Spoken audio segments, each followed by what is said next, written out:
right, Noah, here we go. Last chapter. Chapter 17, The Hunting of the White Stag. The battle was all over a few minutes after their arrival. Most of the enemy had been killed in the first charge of Aslan and his companions, and when those who were still living saw that the witch was dead, they either gave themselves up or took for flight. The next thing that Lucy knew was that Peter and Aslan were shaking hands. It was strange to see Peter looking as he looked now, his face so pale and stern, and he seemed so much older. It was all Edmund's doing. Aslan Peter was saying, "We'd been beaten if we hadn't been for him, or we would have been beaten if it hadn't been for him. The witch was turning our troops into stone right and left, but nothing would stop him. He fought his way through 3 ogres to where she was just turning on one of the leopards into a statue. And when he reached her, he had the sense to bring his sword smashing down on her wand instead of trying to go for her directly and simply making a statue of himself. That was the mistake all the rest were making. Once her wand was broken, we would have some chance, if we hadn't lost so many already. He was terribly wounded. We must go and see him." They found Edmund in charge of Mrs. Beaver a little while back in the fighting line. He was covered with blood, his mouth was open, and his face was a nasty green color. "Quick, Lucy," said Aslan, and then, almost for the first time, Lucy remembered the precious cordial that had been given to her for Christmas. Her hands trembled so much that she could hardly undo the stopper, but she managed it in the end and poured a few drops into her brother's mouth. "There are other people wounded," said Aslan, while she was still looking eagerly into Edmund's pale face and wondering if the cordial would be any result. "Yes, I know," said Lucy crossly. "Wait a minute." "Daughter of Eve," said Aslan in a graver voice, "others are also at their point of death. Must more people die for Edmund?" "I'm sorry, Aslan," said Lucy, getting up and going with him. And for the next half hour they were busy. She attended to the wounded while he restored those who had been turned into stone. When at last she was free to come back to Edmund, she found him standing on his feet, and not only healed of his wounds, but looking better than she had seen him look. Oh, for ages! In fact, ever since his first term at the horrid school, which was where he had begun to go wrong. He had become his real old self again, and could look you in the face. And there on the field of battle, Aslan made him a knight. "Does he know," whispered Lucy to Susan, "what Aslan did for him? Does he know what the arrangement was with the witch?" "Hush, no, of course not," said Susan. "Oughtn't he be told?" said Lucy. "Oh, surely not," said Susan. "It would be too awful for him. Think how you'd feel if you were he." "All the same, I think he ought to know," said Lucy, but at that moment they were interrupted. That night they slept. How Aslan provided food for all of them, I don't know. But somehow or other, they found themselves all sitting down in the grass to the fine high tea at about 8 o'clock. Next day they began marching eastward down the side of the great river, and the next day after that, at about tea time, they actually reached the mouth. The castle of Cair Paravel on its little hill towered up above them. Before them were the sands, with rocks and little pools of salt water and seaweed, and the smell of sea and long miles of bluish-green waves breaking over forever and ever on the beach. And oh, the cry of seagulls. Have you heard it? Can you remember?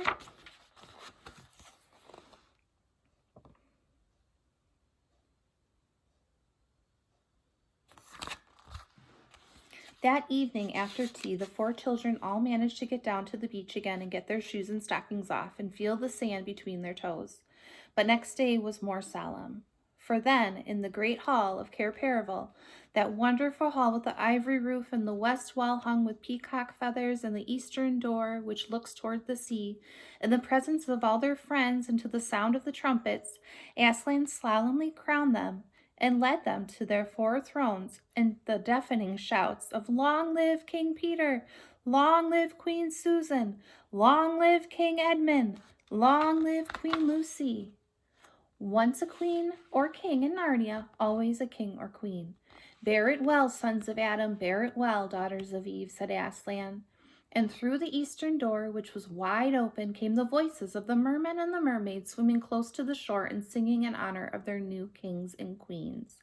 So the children sat on their thrones, and scepters were put in their hands, and they gave rewards and honors to all their friends, to Tumnus and Fawn and to the beavers, and giant Rumblebuffin to the leopards and the good centaurs, and the good dwarfs and to the lion. And that night there was a great feast in Cair Paravel, and revelry and dancing, and gold flashed and wine flowed, and answering to the music inside. But stranger, sweeter, and more piercing came the music of the sea people. But amid all these rejoices, Aslan himself quietly slipped away. And when the kings and queens noticed that he wasn't there, they said nothing about it, for Mr. Beaver had warned them. He'll be coming and going, he said. One day you'll see him, and another you won't.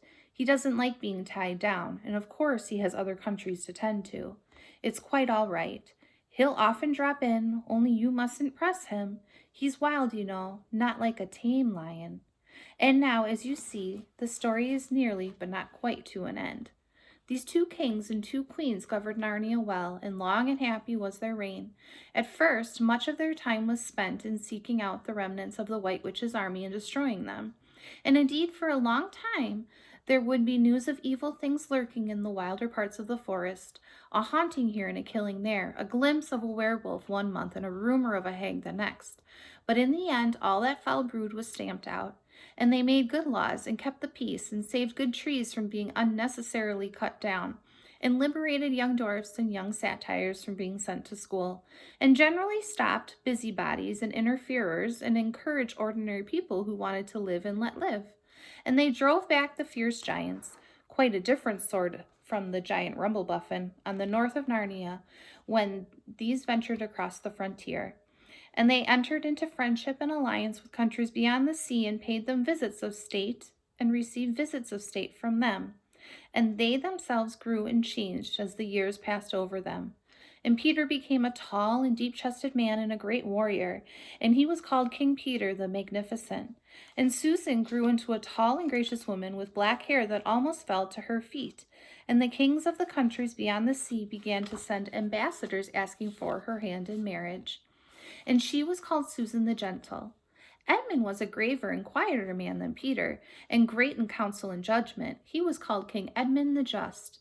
But as for Lucy, she was always gay and golden-haired, and all the princes in those parts desired her to be their queen, and her own people called her Queen Lucy the Valiant. So they lived in great joy, and if ever they remembered their life in this world, it was only as one remembers a dream.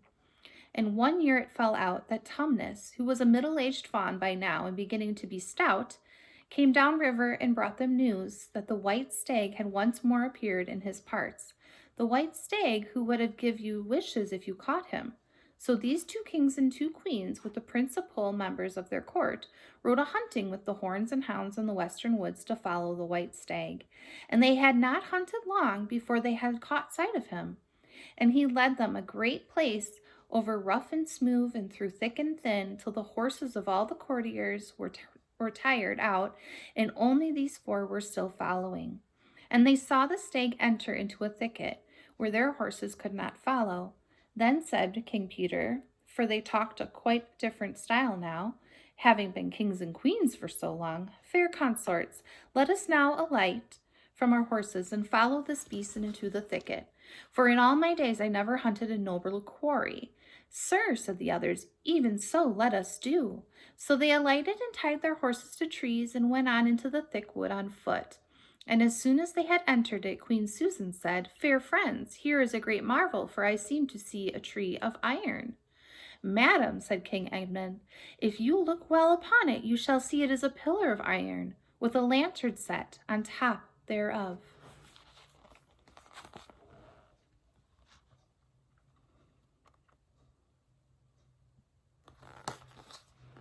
By the lion's mane a strange device, and King Peter to set a lantern here where the trees cluster so thick about it and so high above it that if it were lit it should give light to no man.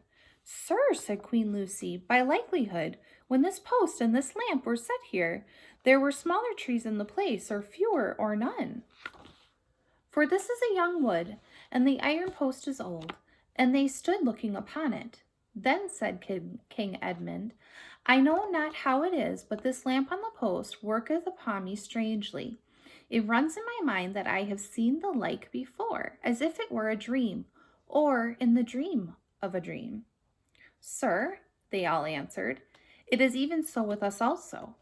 And more, said Queen Lucy, for it will not go out of my mind that if we pass this post and lantern, either we shall find strange adventures, or else some great change of our fortunes. Madam, said King Edmund, the like foreboding stirreth in my heart also. And in mine, fair brother, said King Peter, and in mine too, said Queen Susan. Wherefore, by my counsel, we shall lightly return to our horses and follow this white stag no further. Madam, said King Peter, therein I pray thee to have me excused. For neither since we four were kings and queens of Narnia have we set our hands to any high matter as battles, quests, feats of arms, acts of justice, and the like, and then given over. But always what we have taken in hand, the same we have achieved. Sisters, said Queen Lucy, my royal brother speaks rightly, and it seems to me we should be shamed if for any fearing or foreboding we turn back from following so noble a beast as now we have in chase.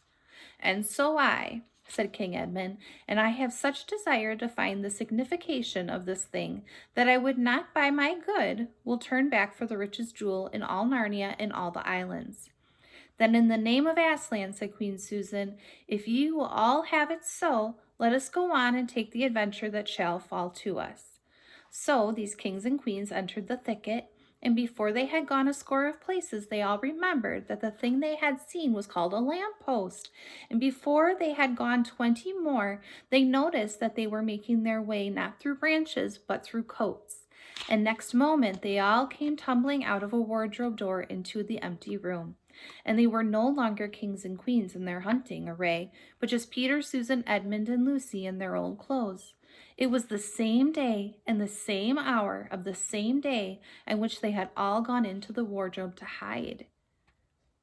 Mrs. Macready and visitors were still talking in the passage, but luckily they never came into the empty room, and so the children weren't caught. And that would have been the very end of the story if it hadn't been that they felt they really must explain to the professor why 4 of the coats out of the wardrobe were missing.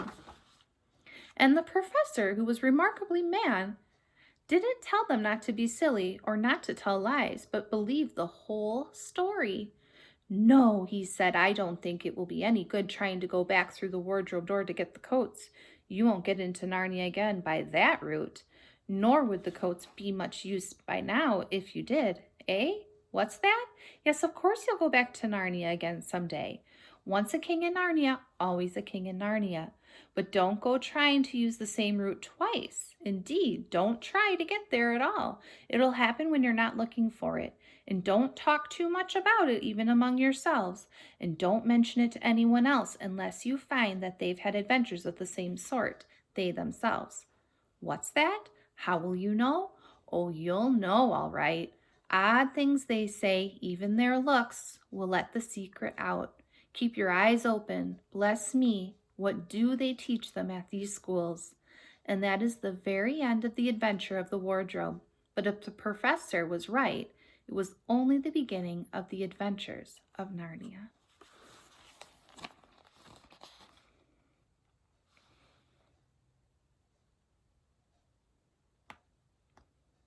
And that is the end of our story, Noah. I hope you enjoyed it.